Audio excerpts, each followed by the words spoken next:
계시록 11장 11절에서 14절 다 찾으셨으면 함께 읽겠습니다. 3일 반 후에 하나님께로부터 생기가 저희 속에 들어가매 저희가 발로 일어서니 구경하는 자들이 크게 두려워하더라.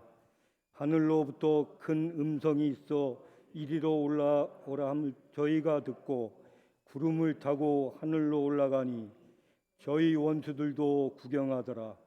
그 시에 큰 지진이 나서 성 10분의 1이 무너지고 지진에 죽은 사람이 7천이라.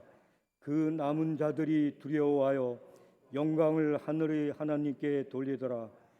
둘째 화는 지나갔으나 보라, 셋째 화가 속히 이르는도다. 아멘. 목사님 나오셔서 말씀 증거하시겠습니다.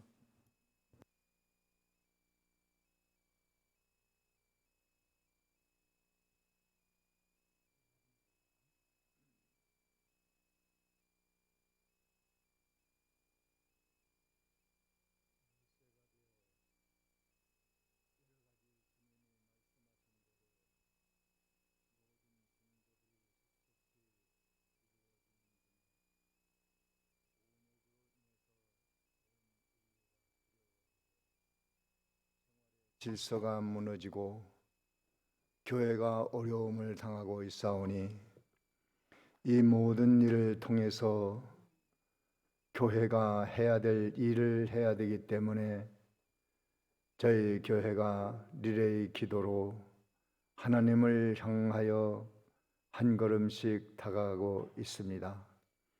이러한 일이 왜 있어야 하는지, 이때 우리가 무엇을 해야 되는지를 잘 깨닫고 이 재앙이 결코 우리의 영적 발전에 해를 줄 수 없다는 것을 알게 하옵시고, 오히려 신앙의 성장과 발전에 큰 도움이 되도록 이 기회를 잘 활용해서 우리 믿음 성장에 큰 유익을 얻게 하여 주시옵소서.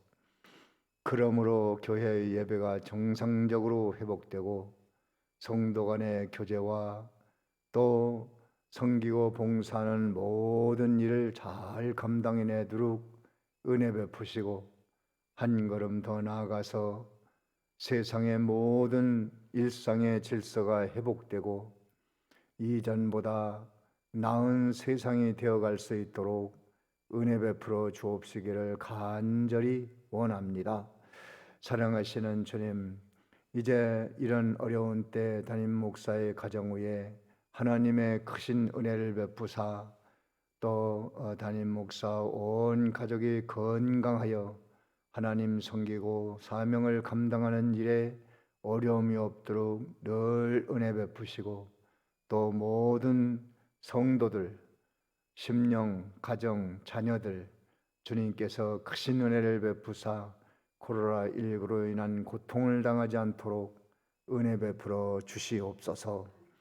또한 이 세상의 날로 이제 회복될 때에는 죄악의 길로 달리던 세상의 모든 악이 끊어지고 하나님 보시기에 아름다운 세상이 되어질 수 있도록 은혜 베풀어 주시옵소서.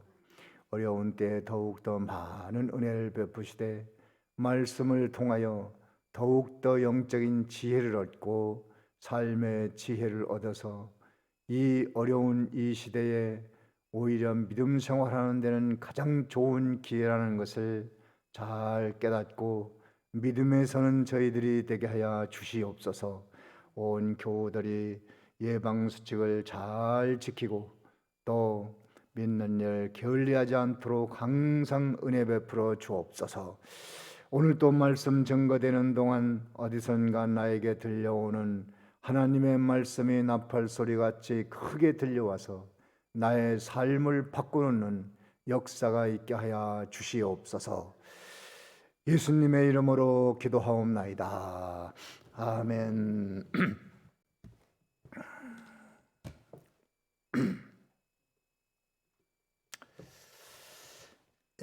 오늘 본문은 교회의 회생과 또 세상의 심판에 대한 말씀이 나와 있습니다. 11장의 1절부터 보면 하나님이 권고하고 돌보는 대상이 있어요. 그 사람들이 성전 생활 잘하고 또 제단 생활 잘하고 경배하는 예배하는 일 잘하고 정인 노릇 잘하고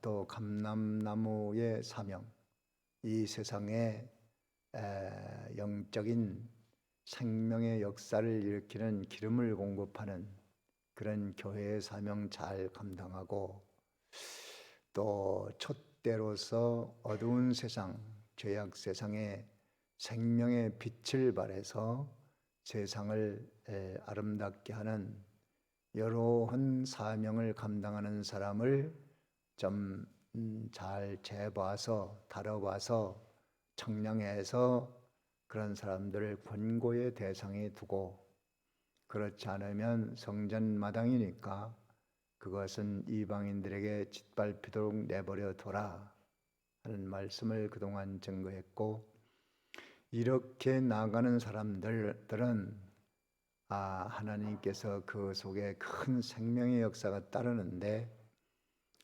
입에서 불이 나온다고 5절에는 그랬습니다. 불이 나와서 그 불로 원수들을 태워버리는 역사가 따른다. 그 하나님의 교회 성도가 믿음에 섰을 때 그 입에서 나오는 불이 원수를 소멸하겠다 하는 것은 말씀이 불이 되어 심판한다는 겁니다. 말씀만 증거하고 그대로 하면은 그 말씀이 곧 불이 돼서 태워야 될 것은 태워버린다. 에레미야 5장에 보면 성고 한 군데를 찾아보는데, 에레미야 5장을 찾아보세요. 5장에 찾아보면 그 불로 소멸한다는 말씀이 나오는데 5장 14절입니다. 14절. 14절 한 절 다 같이 함께 읽습니다. 시작.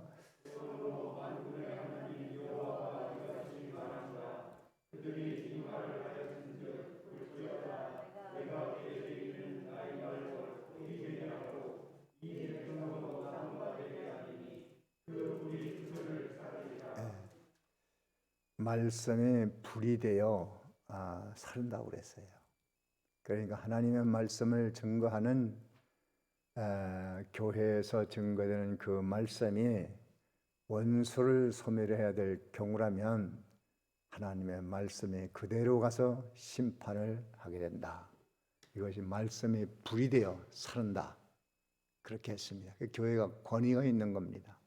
교회의 권위는 다른 게 권위가 아니고 뭐 숫자가 많다고 권위 있는 것도 아니고 말 잘한다고 권위 있는 것도 아니고, 하나님의 말씀을 그대로 전하면 그 말씀이 원수들이 아무리 많아도 그 원수들을 말씀이 심판해버린다.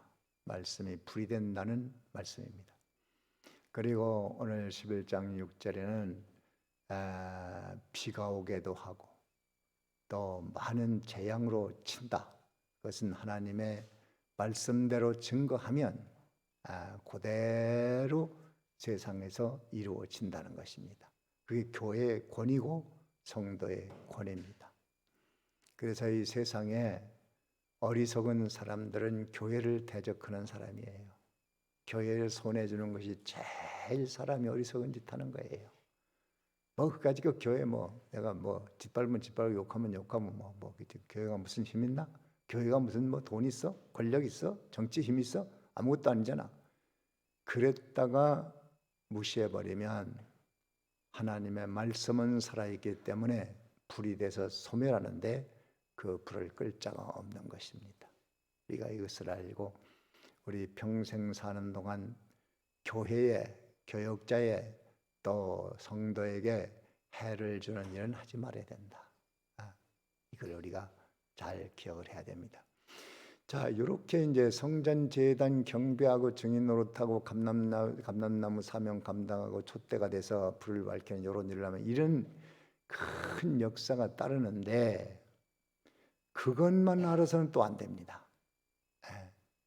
11장 7절부터 보면 또 무저갱에 짐승이 올라오는데 이게 또 심상치 않은 일을 일으킵니다. 그 짐승은 적그리스도 국가 또는 적그리스도 거짓 선지자, 모든 악의 세력인데 이런 세력들이 일어나서 교회를 공격하는 겁니다. 그래서 교회를 공격하니까 교회가 치명타를 입어요. 그래가지고 시체처럼 됩니다. 시체. 소돔, 애굽의 그 죄악의 특성을 가지고 교회를 잔인하게 공격하니까 교회가 휘청합니다. 넘어집니다. 그것도 우리가 알아야 됩니다. 그러면 그거 하나님이 뭐 능력이 없나? 왜 그렇게 하시는가? 그것은 하나님의 능력이 없어서도 아니고 또 몰라서도 아닙니다. 그냥 사랑이 없어서 그런 것도 아니에요. 무관심도 아닙니다. 그거는 철저히 하나님의 계획된 섭리 아래 이루어지는 역사인데 모든 것을 좋게만 해가지고는 교회가 유지될 수가 없어요. 또 믿음이 자랄 수도 없어요. 이 계절도 우리나라처럼 사계절이 있어서 봄도 있고 여름도 있고 가을도 있고 겨울도 있으면 얼마나 좋습니까? 여름에는 해수욕장도 갈 수 있고 겨울에는 스키장도 갈 수 있고 가을에는 단풍놀이도 갈 수 있고 봄에는 꽃놀이도 갈 수 있고 좋은데 이게 항상 겨울이라고 해보세요. 얼마나 삶이 참 피폐하겠어요. 또 항상 여름이라고 해보세요. 그 참 살기 힘들지 않겠어요? 그래서 열대지방 사람들이 오래 못 살잖아요. 우리 신앙도 자라나려면 맨날 좋은 일만 있어가지고는 안 되니까 때로는 참 잔인하다 싶은, 정말 하나님이 그렇게까지 할 필요가 있나 할 정도, 너무 하신다고 할 정도의 고통의 나날도 있다는 것을 알아야 돼요. 그럼 왜 그렇게 하시느냐? 구원 때문이에요. 구원 때문에. 우리 믿음이 자라나야 되는데 자라나는데 그게 꼭 좋은 것만 있어가지고 안 된다고 말이에요. 우리나라의 그 감자를 갖다가 저기 열대지방에 갖다가 우리나라 감자가 잘 맛있고 많이 이렇게 열잖아요. 우리가 갖다 심었는데 잎만 무성하지, 감자가 열질 않는다는 거예요. 캐보면 뿌리가 있고 막 줄기만 무성하게 올라오고 감자가 없는 거예요. 그래서 이게 왜 그런가? 이게 똑같은 그 종자인데 이게 왜 그런가 했더니 그게 추운 겨울을 이렇게 지내야 된대요. 그래야 싹이 나고 감자가 잘 열린다고 그래요. 그래서 그러면 이제 냉장시에 조금 이렇게 넣어놨다가 심어보자. 그러니까 감자가 잘 열리더라는 거죠. 그렇게 한번 추위를 지나봐야 이게 제대로 열매를 맺는다는 거죠. 그런 원리는 세상에 많이 있습니다. 그래서 좋은 것만이 신자가 되는 것이 아니고 나쁜 것도 영적 발전 성장에 반드시 필요한 것이기 때문에 필요악이 우리에게 존재하는 것이다. 우리는 그걸 꼭 알아야 돼요. 그래서 믿음 생활할 때 좋은 걸 주는 것이 하나님의 뜻입니다. 그러나 그것만 가지고는 이제 좋은 결과를 맺을 수 없겠구나. 그럴 때 환난, 고통, 시험, 이 코로나도 마찬가지예요. 이게 없어 보면 이제 언덕 위에서 내려닥치는 자동차가 좀 커브를 돌려면 브레이크를 조금 잡아야 되는데 이게 브레이크가 고장났다고 해봅시다. 그러면 급속도로 달리긴 하는데 그거로 인생 끝나는 거예요. 그래서 그 환란이라는 것은 안전장치입니다. 안전장치. 적당히 인생의 삶에 브레이크를 잡아놔야 위기를 잘 극복해 나갈 수가 있고 더 큰 화를 모면할 수 있다. 우리가 이것을 꼭 기억을 해야 됩니다. 그러나 그 환란으로 아주 망하느냐?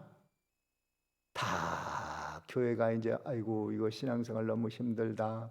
그래가지고 예배도 게을리하고 또 교회 나가는 것도 힘들어지고 또 기도 생활도 잘 못하고 시들시들 이렇게 죽어가는데 그 짐승, 세상 사람들, 세상 권력들이 좋아가지고 야 우리가 이겼다.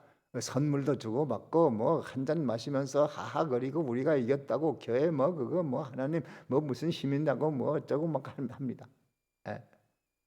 그런데 그 시기가 3일 반 일정한 기간이 지난 다음에 하늘로부터 막 생기가 내려와서 소성되는 거예요.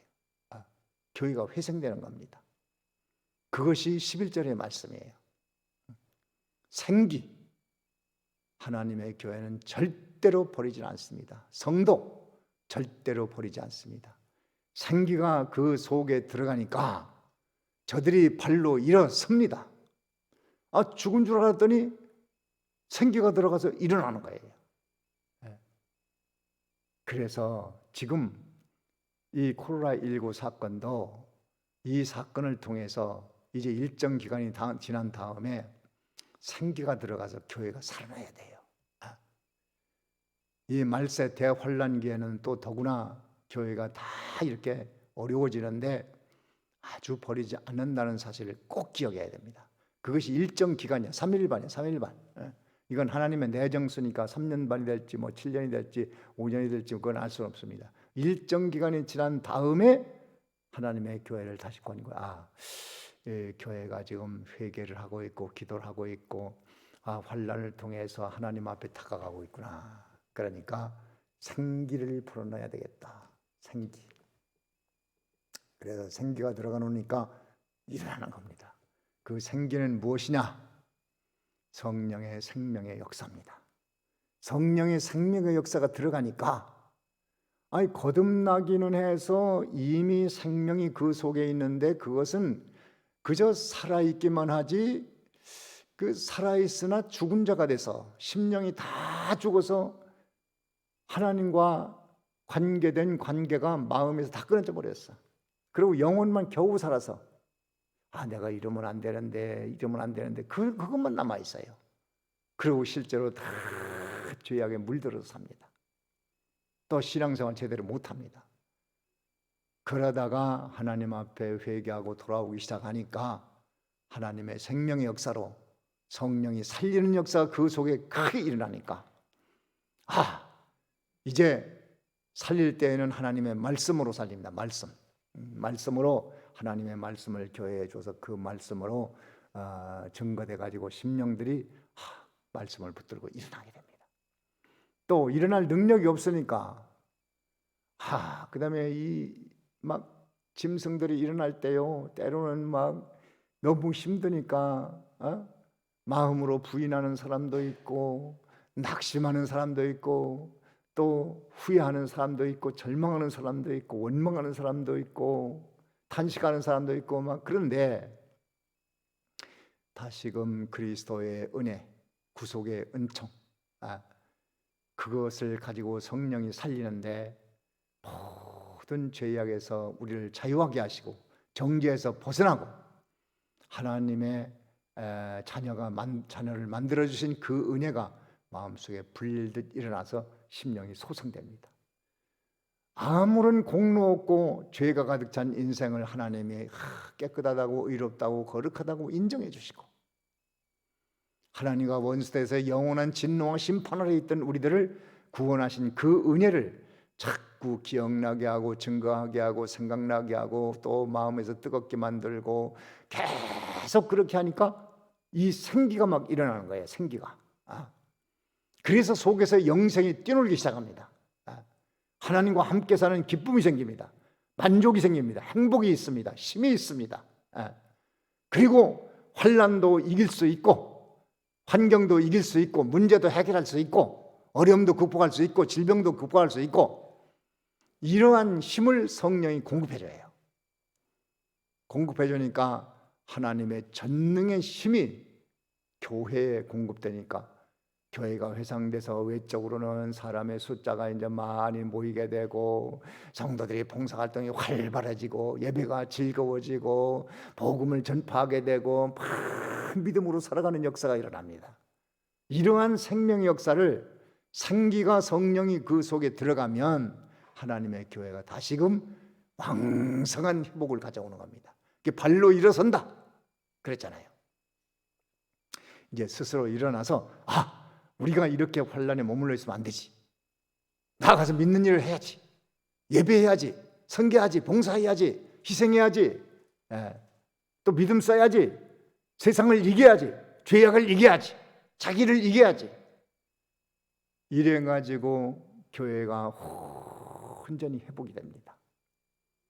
지금 이 코로나19 사건도 저는 반드시 교회에 유익을 주리라고 저는 그렇게 확신합니다. 반드시 그렇게 될 겁니다. 생기가 들어오도록 교회는 자꾸 이제 이걸 증거하면은 언젠가 이제 이전보다 더 훨씬 나은 교회로 발전하고 성장하고, 또 은혜가 넘치고, 또 힘도 있고, 우리가 그 전에 믿는 이란 게 너무 수준이 낮았다. 이제 이렇게 해야 되겠다. 저렇게 해야 되겠다. 좀 더 높은 수준으로.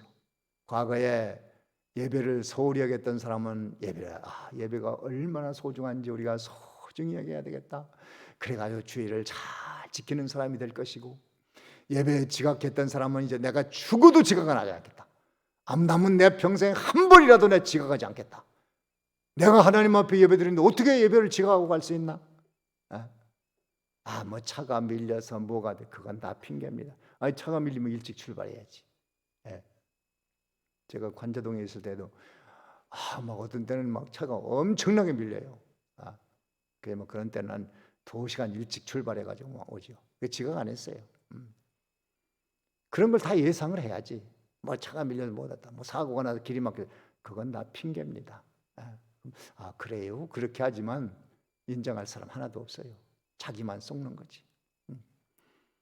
과거에는 그랬지만 이제 코로나19 사건을 통해서 내가 주의를 좀 온전히 지켜야 되겠다. 그리고 예배 시간 지각하지 말아야 되겠다. 나왔으면 졸지 말아야 되겠다. 자기 살을 뜯어가면서 물어뜯으면서 막 볼펜으로 손등을 찍어가면서 피가 나더라도 내가 졸아서는 안 되겠다. 예배 좀 수준 높게 드려야 되겠다. 그리고 말씀에 집중해, 내가 오늘 무슨 말씀을 들었나 은혜를 받아야지. 심령이 소성돼야 됩니다.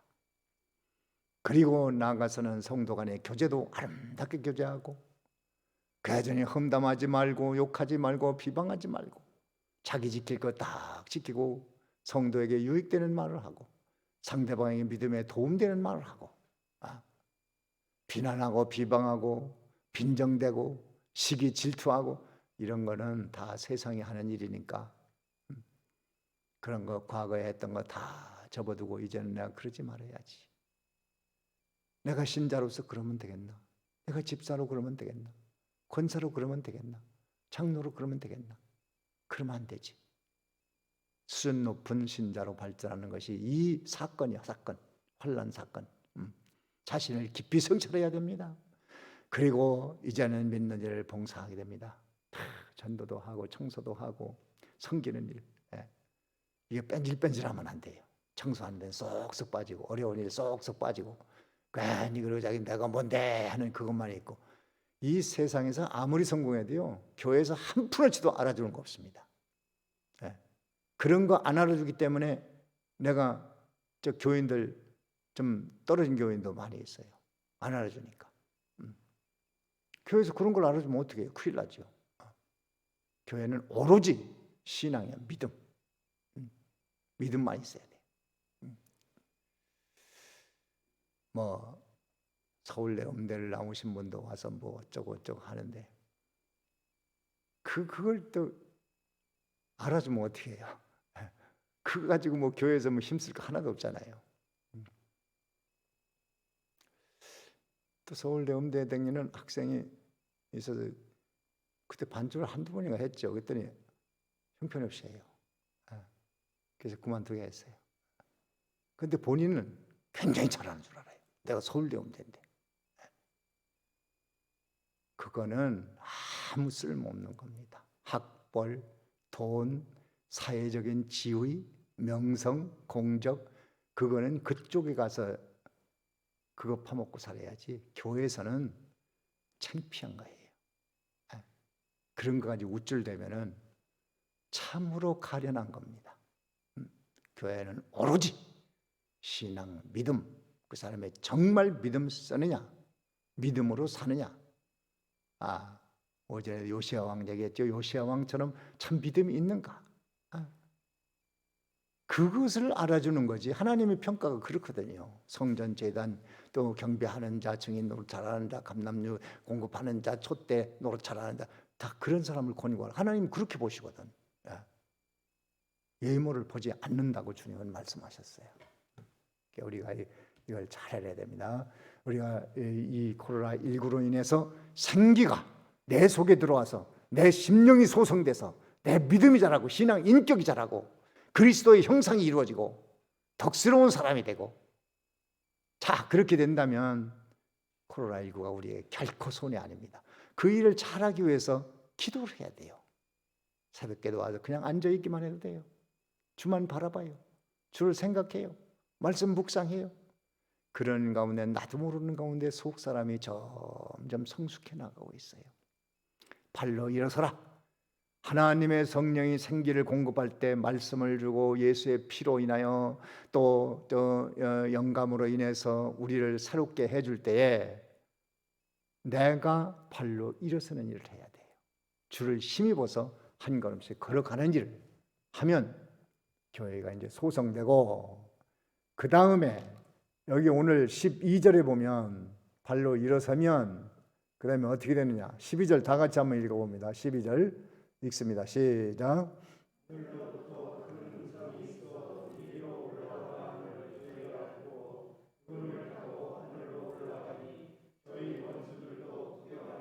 예, 참 이거 참 보석 진주 같은 말씀이에요. 이제 교회가 회복됩니다.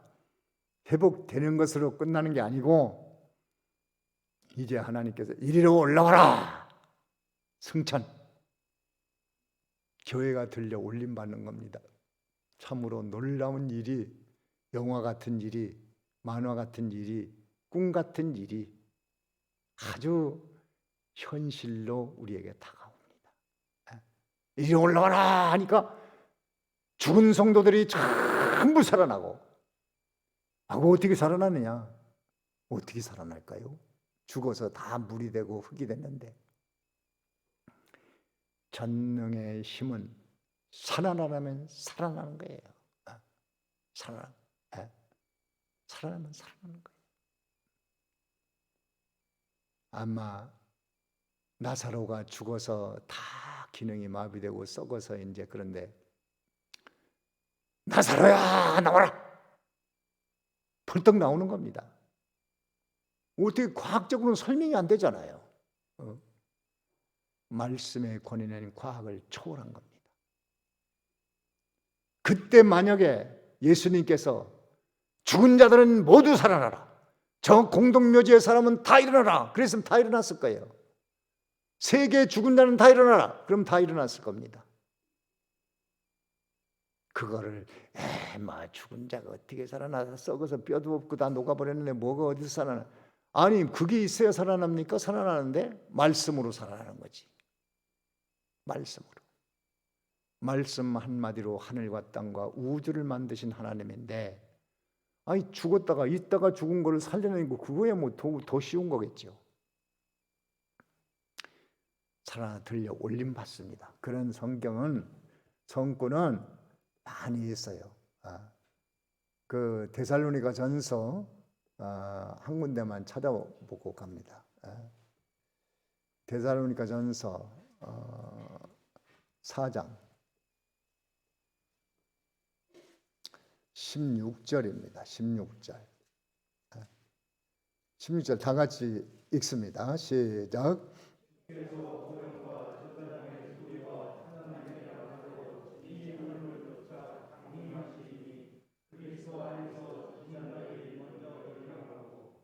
예, 죽은 자들이 먼저 일어나고 그 다음에 시작.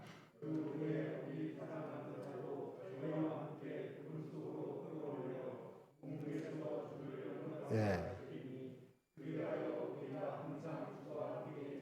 예. 자, 우리도 후련히 변화해서 고린도전서 15장 51절에도 후련히 변화해서 주님 앞에 끌어올려서 주와 더불어 함께 영생하는.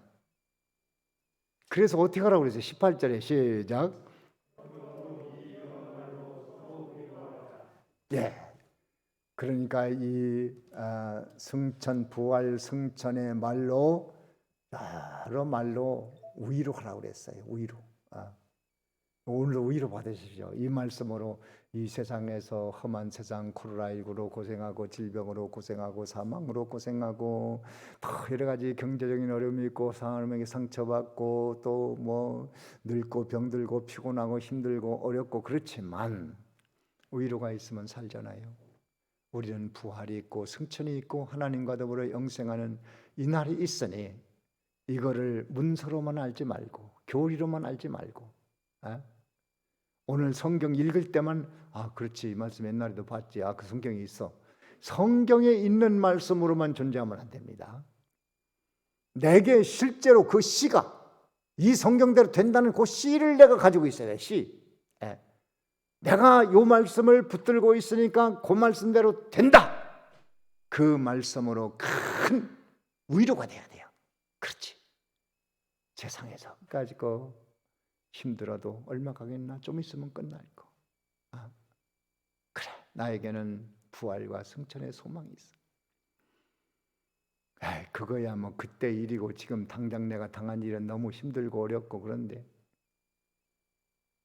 그러니까 현실이 힘들고 어려우니까 이 소망이 실제로 나에게 위로가 되도록 자꾸 묵상하고 상상하고 의지하고 입으로 신앙. 그러면 사단이 고개를 숙입니다. 말씀의 씨가 없으면은 사단이 막 질발만 해요. 마음에 낙심되고 슬퍼지고 우울해지고 절망하고 근심하고 탄식하고 일생 그렇게 사는 거죠. 그렇게 살면 누구만 고생이냐? 본인 삶만 고달픈 거예요. 그러니까 우리는 이 말씀으로 크게 위로 받고 사람이 위로 안 해줘도 좋아요. 말씀으로 내가 위로를 받는 거야. 그래, 나는 부활과 영생을 가지고 있지. 그 계란이 그 유정란이 있으면 그 계란은 보배예요. 보배. 속에 부화될 수 있는 생명체를 가지고 있으니까 그 계란으로서는 나는 값이 있다. 나는 보하다. 내 속에는 생명이 있어. 얼마나 귀한 것입니까? 무정란은 겉으로 볼 땐 똑같아요. 근데 생명이 없어요. 생명이. 얼마나 불쌍하고 가련한 거예요. 우리는 위로받을 힘이 충분히 속에 있으니까 이 말씀을 서로 위로하라. 서로 위로하라는 거예요. 낙심한 사람에게 가서 이 말씀으로 위로하고 우리는 부활이 있고 승천이 있고 하나님 나라가 있고 예수님과 영생하는 세계가 있잖아. 그래서 소망 가지고 살아야지. 아무리 그래도 아무리 세상이 힘들어도 우리는 이런 세계가 약속이 돼 있잖아. 이렇게 살아야지. 그런 말로 많이 위로하라. 마치 부활 승천은 예수님이 세상에 오셔서 3일 동안 무덤에 계시다가 부활한 것 같이 그 말씀도 오늘 본문에 다 포함되어 있는 겁니다. 예수님의 부활 승천이 다 포함되어 있는 거예요. 그 원리로 교회도 부활하는 거예요. 아니 예수님이 죽으셨다가 부활하고 승천하지 않았으면 믿음의 근거가 좀 부족할지 모르겠어요. 근데 이것은 역사적으로 예수 죽은 것이 확실하고 무덤에 장사 지는 게 확실하고, 또 살아날 때도 아니 제자들이 쫙 무덤을 지키고 있다가 우리가 예수 살아난 거 봤다, 예수님 살아났어, 이렇게 말한다면 신빙성이 없을지도 몰라요. 그런데 예수 부활을 본 사람들은 막달라 마리아도 아니고 제자들도 아니에요. 최초의 목격자는 군병입니다.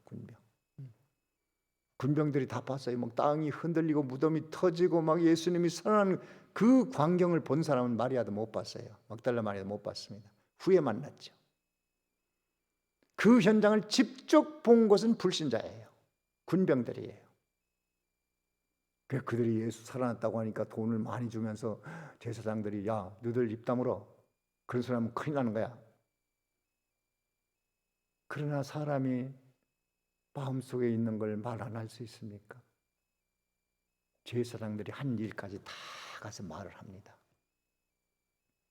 그렇게 예수님 부활과 그 다음에 승천은 역사적으로 이루어진 사실이기 때문에 장차 우리도 지금 죽어도 10년 전에 죽은 사람도 예수님을 믿고 죽었다면 그 속에 생기가 들어가서 무덤을 터치고 일어나서 하늘로 들려 올림받아 그리스도와 영존하는,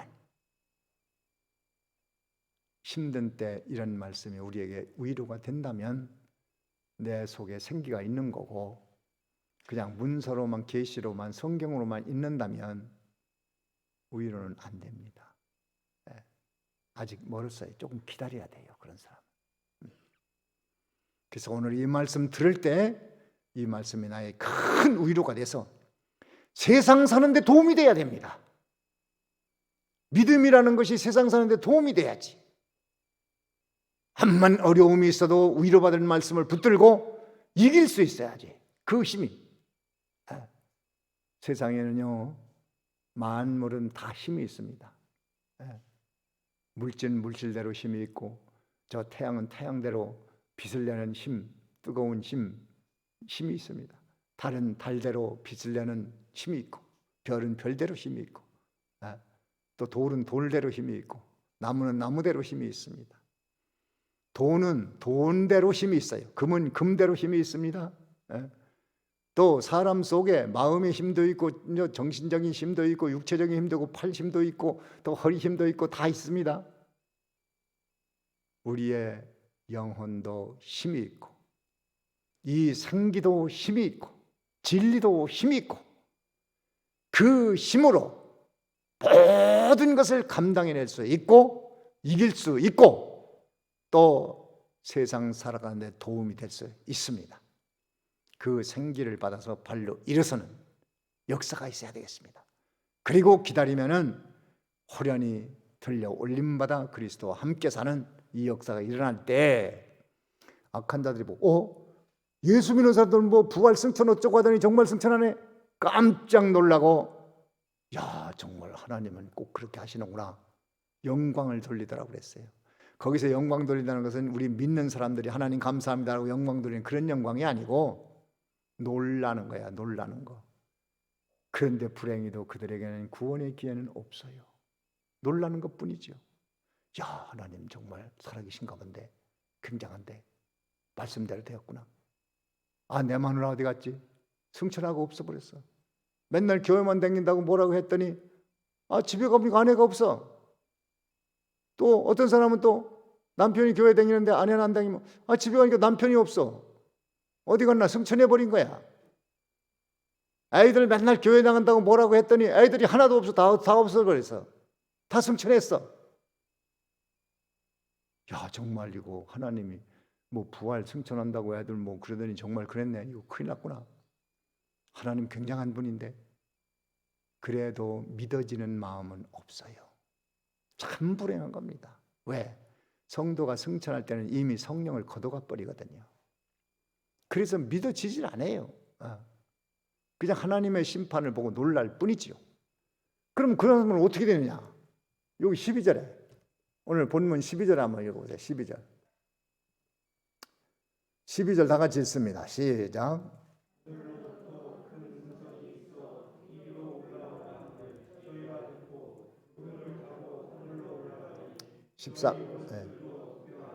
13절 시작.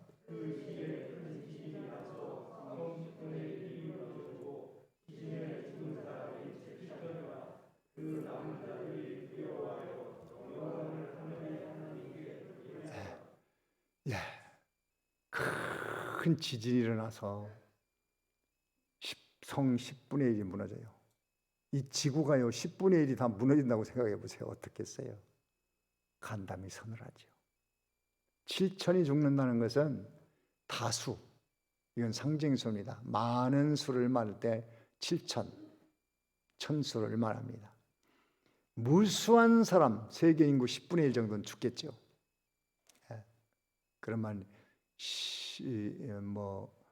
5억 인구쯤 되려나요? 지금 50억 되나요? 근데 수억의 인구들이 지진으로 죽게 돼요. 그래서 야, 이거 하나님 이거 놀라운 분이구나. 이거 좀 큰일 났구나. 이렇게 놀라지만은 구원의 기회는 이미 끝났어요.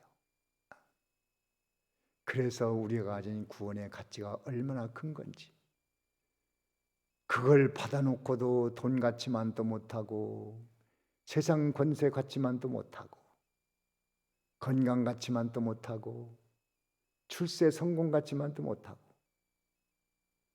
대학을 가는 같지만도 못하고,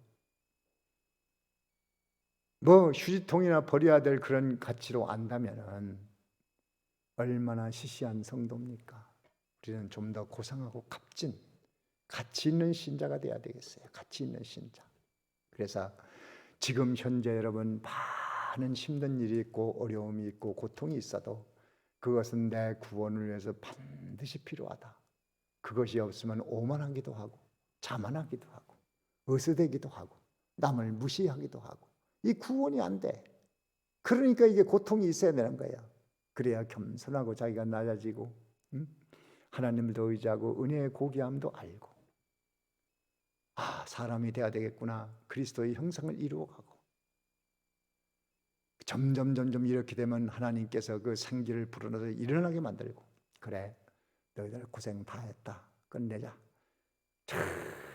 예수님의 하나님의 나팔 소리와 천사장의 호령 소리와 함께 이 세상이 강림할 때 우리가 전부 들려올림보다 그리스도가 영생하고, 세상에는 교회를 대적하고 성도를 대적하고 구원운동에 해방했던 모든 일에 대해서 지진으로 하나님의 공의로운 심판으로 세상을 전멸시키고 세상이 깜짝 놀라게 만드는 그런 때가 반드시 올 것입니다.